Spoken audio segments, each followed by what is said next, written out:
Good morning po. Sa nagtatanong po sa kung saan ko nabili yung mulasis. Shout out po sa iyo, Sir Johnny Plaso. Ito po yung mulasis. Galing po kay Suwinsiyo. Ito po yung link nila, yung page. 6 kilogram na po to siya.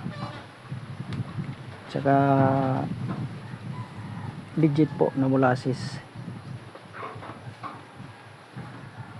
Matagal-tagal ko na po itong gamit.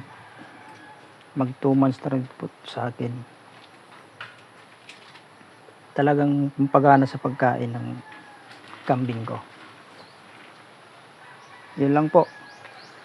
Happy goat farming.